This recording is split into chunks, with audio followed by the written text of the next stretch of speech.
Hello, നമ്മളിന്ന് lunch കഴിക്കാൻ പോകുന്നത് കുറേനിലുള്ള ഫ്രീജിലാണേ. നമ്മളൊരു 2 മണിയൊക്കെ ആയപ്പോഴത്തേക്കും അവിടെ എത്തി കേട്ടോ. നല്ല തിരക്കുള്ള സമയമായിരുന്നേ. നമുക്ക് ഫ്രണ്ടിലൊന്നും പാർക്കിംഗ് കിട്ടിയില്ല. എന്നിട്ട് പിന്നെ തൊട്ടടുത്തൊരു പാർക്കിംഗ് ഗ്രൗണ്ട് ഉണ്ട്, അവിടെ കൊണ്ട് വണ്ടി പാർക്ക് ചെയ്തിട്ട് നമ്മളിങ്ങ് പോന്നു. എന്നിട്ട് നമ്മൾ പണി പാളി. അബ്രാമിന് കത്താട്ടി അവിടെ ഒരു വണ്ടി കിടപ്പുണ്ടേ. അബു ആമി അതിനകത്തേക്ക് ഒരു നോട്ടം ഇട്ടിട്ടുണ്ടായിരുന്നു കേട്ടോ. മിക്കവാറും തിരിച്ചിറങ്ങി വരുമ്പോൾ അതിനകത്ത് കയറണമെന്നും പറഞ്ഞ് ബഹളം വെക്കും കേട്ടോ. നമുക്ക് നോക്കാം. പിന്നെ നമ്മൾ അകത്ത് കയറി ചെന്ന് കഴിഞ്ഞിട്ട് നമ്മൾ ഫസ്റ്റ് ഫ്ലോറിലേക്ക് പോയി.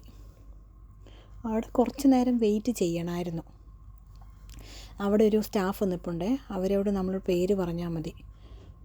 നമുക്ക് ഏത് ടൈപ്പിലുള്ള സീറ്റിങ്ങാണ് വേണ്ടതെന്ന് പറയണം കേട്ടോ. അവിടെ ക്യാബിനുണ്ട്. ഇതുണ്ടോ, ഫിഷ് ടാങ്കൊക്കെ ഉള്ള ക്യാബിനുണ്ട്. അതുപോലെ നിലത്തിരുന്ന് കഴിക്കാൻ, ഫുഡ് കഴിക്കാൻ പറ്റിയ സ്ഥലമൊക്കെ ഉണ്ട് കേട്ടോ. അപ്പോൾ നമ്മൾ പറഞ്ഞു നമുക്ക് നിലത്തിരുന്ന് കഴിക്കാൻ വേണ്ടിയിട്ടുള്ള സ്ഥലമാണ് വേണ്ടതെന്ന്. നമ്മുടെ കുട്ടിപ്പട്ടാളങ്ങളെ കൊണ്ട് പോകുമ്പോഴേ അതായിരിക്കും സേഫെന്ന് എനിക്ക് തോന്നി. പിന്നെ ഇത് കണ്ടോ, നല്ല രസമില്ല ഇത് കാണാനായിട്ട്. ഇവരുടെ തലയിൽ, ഇവിടുത്തെ ആണുങ്ങളിടുന്ന തലയിലെ തട്ടം കണ്ടോ, അതുപോലെ തന്നെയുണ്ട്. നല്ല രസമുണ്ടല്ലേ. പിന്നെ അതുപോലെ തന്നെ നമ്മുടെ നാട്ടിലുള്ളൊരു പരമ്പില്ലേ, നിങ്ങളുടെ നാട്ടിൽ തന്നെ പറയണമെന്ന് എനിക്കറിയത്തില്ല. ഇതുണ്ടോ, മേളിൽ പരമ്പ് വെച്ചിട്ടുണ്ട്. പിന്നെ വേണ്ട ചണ്ട പോലത്തെ ഒരു സാധനം കണ്ടോ മേളിലിരിക്കുന്നത്.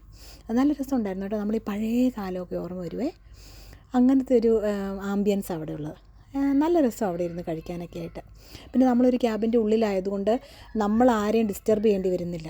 ഈ പിള്ളേരെ കൊണ്ട് പോകുമ്പോഴത്തേക്ക് ഇവർ ചാടുന്നു, ഓടുന്നു.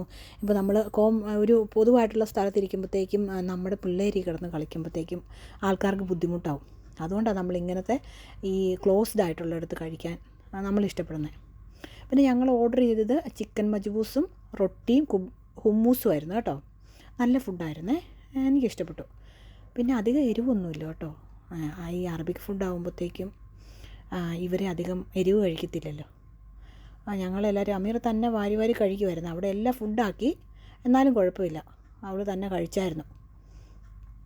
പിന്നെ ലാസ്റ്റ് അവസാനം ഈ അറബികളൊക്കെ ചായ കുടിക്കുന്ന ഒരു പതിവുണ്ടല്ലോ, അതുപോലെ ഇവിടെയും കിട്ടും കേട്ടോ. എന്നിട്ട് ചായ എല്ലാം കുടിച്ചിട്ട് പിന്നെ നമ്മൾ വെളിയിൽ ആ വെയിറ്റിംഗ് ഏരിയയിൽ ഒരു സ്ഥലം, ഒരു ഏരിയ ഉണ്ട് വെയിറ്റിംഗ്. അവിടെയാണെങ്കിൽ അറബിക് കോഫി ഉണ്ട്. അറബിക് കോഫിയും പിന്നെ ഒരു തരം സ്വീറ്റ് ഉണ്ട്.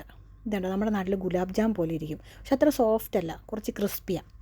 അതും കഴിച്ചിട്ട് നമ്മളവിടെ ഇരുന്ന് കഴിഞ്ഞപ്പോഴത്തേക്കും അബ്രാംകുട്ടന് വീണ്ടും ചായ വേണമെന്ന് പറഞ്ഞുകൊണ്ട് നമ്മൾ വീണ്ടും ചായ മേടിക്കാൻ വേണ്ടി പോയി. എന്നിട്ട് അത് ഗ്രൗണ്ട് ഫ്ലോറിലായിരുന്നു കേട്ടോ. ഗ്രൗണ്ട് ഫ്ലോറിൽ ചെന്നിട്ട് വീണ്ടും അബുവിന് ചായ മേടിച്ച് പിന്നെ നമ്മൾ വെളിയിലിറങ്ങി കഴിഞ്ഞപ്പോഴത്തേക്കും നമ്മൾ ആദ്യം കണ്ട വണ്ടിയില്ലേ, ഒരു ഫോർഡിൻ്റെ വണ്ടിയാണ്. അവിടെ കുറേ പിള്ളേരൊക്കെ ഉണ്ടായിരുന്നു. കുറച്ച് നേരം അബു ആമിയും ഈ വണ്ടിയെ കയറിയിരിക്കുകയും അബു അതിൻ്റെ പൊക്കത്തൊക്കെ കയറി കേട്ടോ.